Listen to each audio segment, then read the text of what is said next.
We all agreed not to do gifts this year, my mom said as my brother's kids unwrapped iPhones, a $3,000 gaming PC, and VIP concert tickets. You're overreacting, Dad smirked. I just nodded, took my kids' coats, and that night I ended every shared subscription, card, and payment in my name. By morning, there were 63 missed calls, 2 cops at my door. I'm Noah Hart, 35, oldest son, husband to Lena, dad to 2 kids who love cardboard boxes more than any toy inside them. I'm the person who fixes Wi-Fi, remembers birthdays, keeps the group chat from dying, and pays for things no one talks about. Christmas Eve, my parents' living room smelled like cinnamon spray and hot dust from the space heater. My brother Jake walked in 20 minutes late, sunglasses on his head like he just landed from a tour. His wife Erin took selfies near the tree. Their 2 kids ran in circles, already wired. Mom stepped in front of me while I was taking off my coat. She patted my chest like she owned the fabric. We all agreed not to do gifts this year, she said. Low but crisp. It's been a hard season for everyone. Don't make a scene. I blinked. I didn't bring anything. Good, Dad added from the recliner. He didn't look up. No pressure, we're focusing on time together. Lena squeezed my hand. Our kids carried in a tin of cookies they decorated themselves. Blobs of icing and too many red sprinkles. I felt okay. Relieved, even. No gifts meant no scoreboard. Then Erin clapped. Presents! She sang like a game show host. Jake winked at the kids. Special exception from, he said, from Santa. Mom didn't say a word to stop it. She moved a throw pillow instead. Like that mattered more. Their son tore into a square box. iPhone. Newest one. He shouted like he'd seen God. Their daughter peeled back paper on a stack of VIP tickets. 3 nights. Front row! A pop star with glitter tattoos. My kid had drawings of her in her notebook. The big box went last. Gaming PC with light is like a nightclub. A card taped on top. For school, too. The room erupted. Dad actually stood up for that one. Hands behind his back, nodding the way he does at car dealerships. Mom pressed a hand to her heart. Oh, Jake. But we said... She was smiling when she said it. Jake shrugged. It's Christmas. He looked at me like it was a punchline. My son glanced at his little sister, at the cookies they'd made. He studied the iPhone box like it was a planet. He said, too bright. We can play with the box after, right? My daughter held the cookie tin close to her chest. Her lip did that stubborn wobble she hates everyone seeing. I heard my voice come out flat. So the no gifts rule was... Mom tilted her head. No one said you couldn't bring something small. Her eyes slid down my sweater like I'd failed a dress code. Besides, Jacob pays for so much during the year. Let him have his moment. Erin laughed. Don't be dramatic, Noah. You know how sensitive you get. Dad smirked without meeting my eyes. You're overreacting. I looked at my kids. Lena looked at me for a second. The room was all vacuum noise. I wasn't about to cry in front of them. I wasn't going to argue over wrapping paper and rules that only applied to me. Coats, when I said quietly to my 2. I kept my face neutral like this was a normal thing to do. I helped my daughter slide her arm into the sleeve. My son put the cookies back in the tin, careful, like they were fragile glass. Mom stepped forward. You're not leaving. Don't be silly. Jake's grin stretched. Man, come on, stay. It's not that deep. I opened the front door. Cold air cut through the fake cinnamon. Merry Christmas, I said. I didn't slam the door. Didn't make a speech. Just walked out with my family, down the steps, into the frost that felt like truth. You don't start a night like that from zero. You build toward it with 1,000 small, sure I can cover it. I grew up in a house where money was a mood. When Dad was happy, bills took care of themselves. When he wasn't, a light left on was a personal attack. Mom's love came with math. We did so much for you, she'd say, and then hand me an invoice disguised as a memory. Jake was the golden kid. Loud, charming, surfed on luck like it was a skill. When teachers called home about his energy, Mom called him gifted. When I brought home honor roll, she said, of course, and told me to keep quiet so Jake could focus. At 17, I got a job washing dishes at a diner. Jake used the car I saved for because his gas money situation was complicated. I co-signed a student card at 19 so he could build credit. He built it like a bonfire. Late fees, cash advances, then tears when Mom found the statement. You 2 figure it out, she said, passing the bill. I figured it out. I always did. Fast forward. I married Lena. We rented a small 2-bedroom with a squeaky window. Our kids shared a room and thought it was camping. I worked IT for a medical group. Lena taught kindergarten, came home with glitter, stuck to her neck like medals. We lived within our means and sometimes under them. I tracked subscriptions, juggled due dates, packed lunches, made lists. My paycheck wasn't glamorous, but it was clean. Every dollar had a job. The family group chat had other plans. Mom, Netflix acting weird. Noah, can you check? Dad, ESPN Plus login again. Jacob, bro, can you add me to your Amazon? Aaron's card is being weird. Being weird meant maxed. I added them. It was easier than the fight. 30 here, 12 there, 90 once a year. A steady drip until the bucket was full. Jake's jobs changed with the seasons. Sales, startups, a YouTube project. He had a blog phase where he wrote about grind culture from a couch I was paying the internet for. Invest in me. he said once. Serious, we're family. I didn't invest. I did buy his kids school shoes when Aaron texted me at 11 p.m. with emergency. The next morning, Mom posted a Facebook memory about how proud she was of her boys. The likes went to Jake. When we bought a used minivan, Dad said, fancy. When Jake leased a truck bigger than our kitchen, Dad said, you only live once. When we skipped a beach trip to fix our leaking sink, Mom asked why we were so negative. 2 summers ago, Dad forgot property taxes. He called me like a telemarketer. Fast, friendly, urgent. Buddy, we could lose the house. I arranged a payment plan, sat with him at the kitchen table to set up auto draft. He nodded through instructions like a tourist. Mom made lemonade and told me I was a good son. A month later, she told a neighbor she managed the whole thing herself. When their internet went out, my phone lit up like a fire alarm. The TV is saying something about DHCP. I drove over. Lena watched our kids and texted, bring milk. I crawled behind the entertainment center, dust in my mouth, checking cables. Jake showed up mid-crisis with a 6-pack. What's up, nerds? He said, opening one. Dad laughed like a game show audience. I fixed it. No one said thank you. Mom asked if I could stay to help Aaron pick rug colors. Every December, there was a new rule about gifts. No gifts this year after Jake's 3rd job switch. Only homemade after Aaron's boutique closed. Secret Santa, $20 limit after Dad's colonoscopy bills. And every year someone broke it. And it wasn't me. Aaron brought designer scarves she found on sale. Dad unveiled a grill that needed its own extension cord. Mom gave Jake just a little something that looked a lot like a watch ad. When I brought cookies and a framed photo of the grandkids, Mom called it thoughtful. Then she said, it's not about money. It always was. The small asks grew teeth. Jake sent me a Zelle request labeled Little League. Aaron texted, hey, can you pay the field trip this time? They won't let me sign up without a card, and mine is acting weird. My daughter missed a book fair because our envelope got lost at school. We hugged, and I told her we'd go to the library. That night, I approved a $240 request labeled uniforms. When I mentioned budgeting, Mom sighed.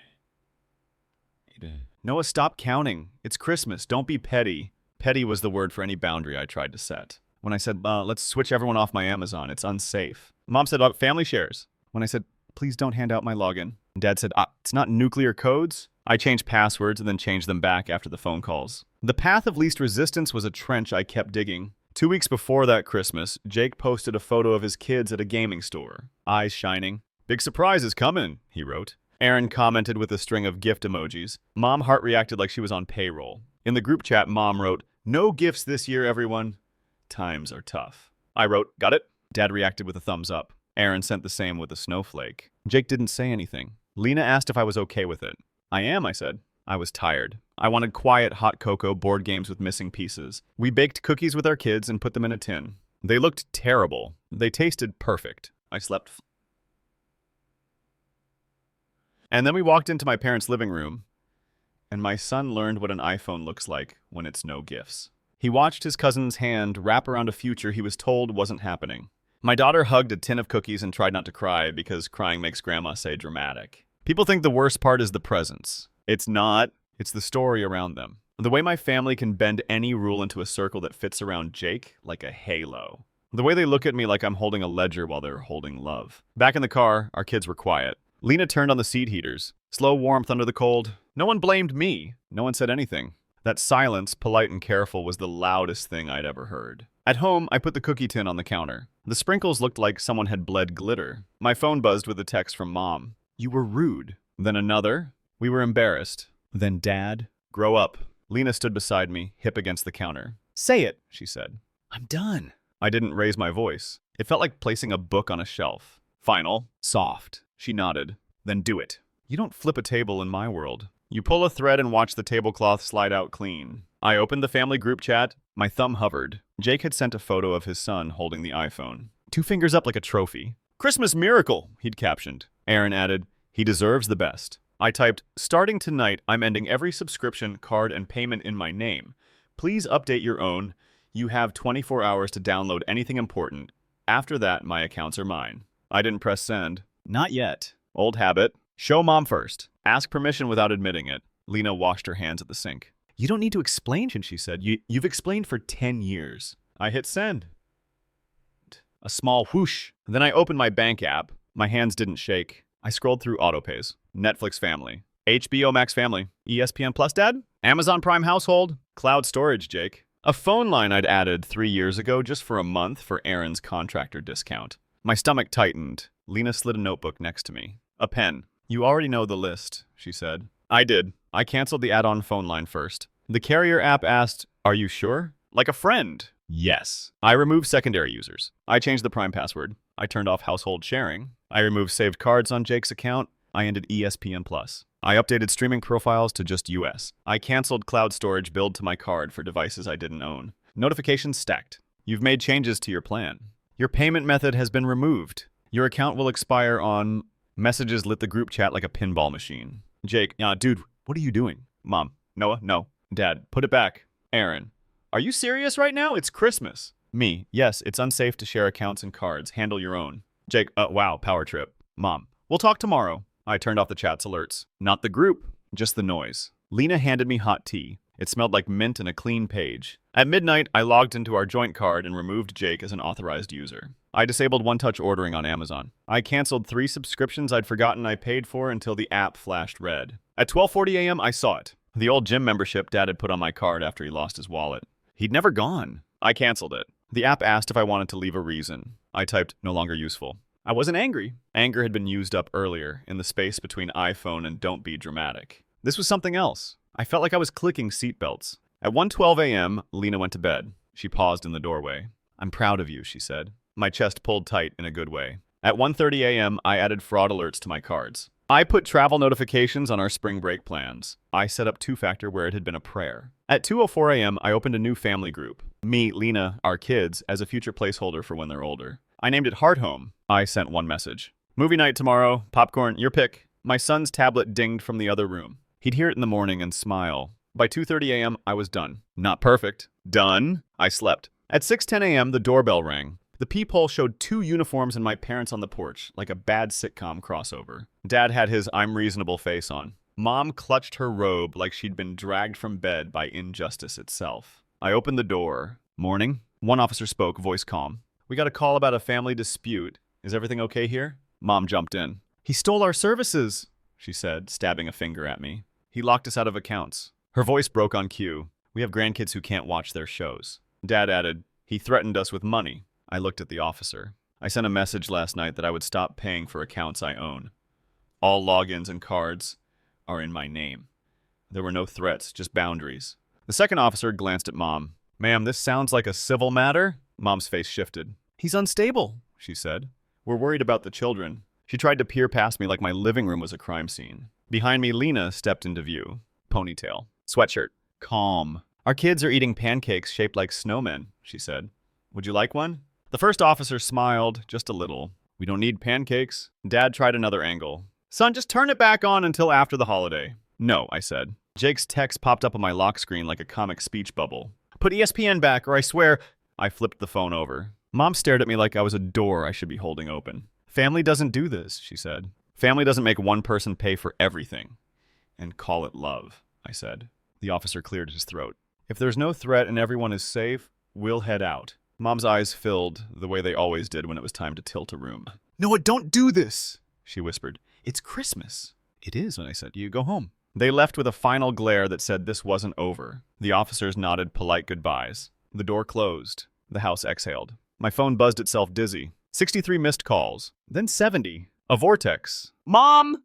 "Dad." "Jake." Unknown numbers. Aaron went full caps in the group chat. "My kids can't watch anything." Jake sent a voice note. I didn't listen. Dad texted, "We raised you." Like it was a bill. I made coffee. Lena flipped snowman pancakes, the eyes slightly crooked. Our son asked what VIP meant. I told him it means, someone decided you were important. He nodded like that made sense. At 9 o'clock, Mom called from a different number. I picked up because a clean break meant I could choose my moments. "You're humiliating us," she said. "I'm not posting anything. I canceled my payments." "You're punishing your brother's children." "I'm feeding my own." Silence. Then we did so much for you." "You did some things," I said. I did a lot for you. That ledger works both ways." She inhaled sharply. "Money isn't everything. It was last night."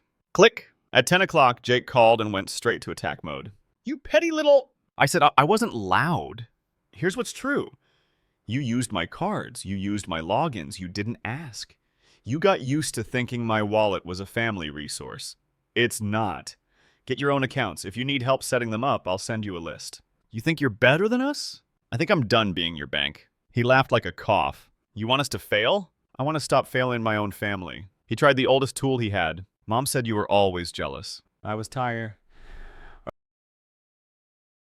We're not doing this. I hung up. I blocked no one. I wasn't running. I just wasn't available. By noon, Mom sent a long message in the big chat. A performance I could lip sync to. We love you, but this is not how family acts. Your father and I are disappointed. Jacob is devastated. The children are confused. Please remember all the times we've supported you. It came with a photo of the gift pile from last night. All smiles. I replied once, I will no longer share accounts, cards, or bills. Going forward, any help will be discussed and documented. No surprises, no guilt.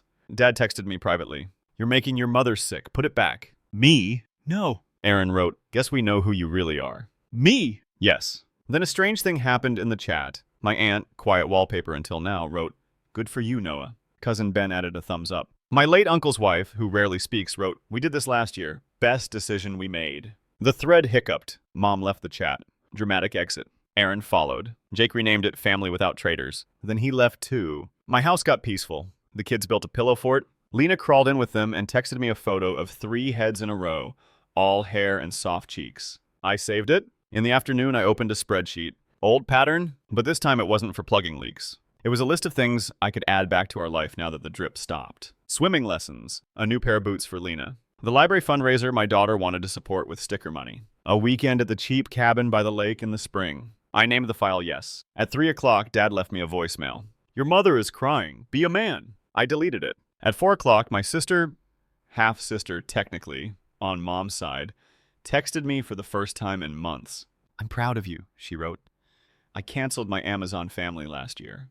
They still bring it up at Thanksgiving. I bring pie and ignore them. Thanks, Riptic, I wrote back. She sent a pie emoji and a tiny knife. We both laughed, even in text. By evening, the storm moved from outrage to quiet. They were setting up new accounts, figuring out that free trial means set a calendar reminder. Mom posted a photo of a jigsaw puzzle with half the pieces done. Caption, making our own fun. A dig! I didn't take it. We did movie night. Our son picked an old animated film. Our daughter picked The Couch Corner That Swallows You. I made popcorn in a pot because the microwave version gives Lena a headache. Mid-movie, my phone buzzed with a new number. This is the streaming service, the message read.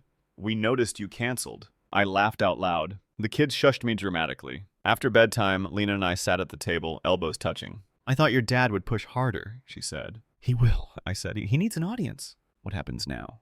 We keep our money. If they want something, they can ask. If we say yes, it's with boundaries. And Christmas next year, we'll be out of town.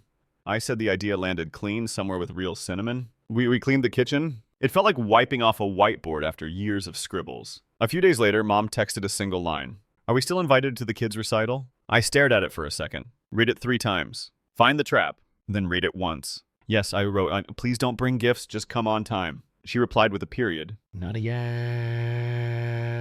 Not a no. A period. Fine. Jake hasn't called since the blow-up. He made a story about fake family and haters and posted it on an app I don't use. Aaron liked it with 3 fire emojis. Their kids called our kids to ask if they could still come over to build forts sometimes. Yes, we said. Our door is not a bank, it's still a door. Dad tried one more be a man voicemail that sounded like an ad for a timeshare. I didn't call back. I don't need to defend a boundary that keeps my house standing. I keep thinking about my son at the tree. Pretending the box was the fun part. I keep thinking about my daughter's grip on a tin of ugly cookies. I grew up trained to believe that love meant proving your worth in small payments. I'm done paying for permission to be respected. Now the house is quieter. The budget is honest. Our kids ask you, can we get the hot chocolate with the mini marshmallows? And I say yes.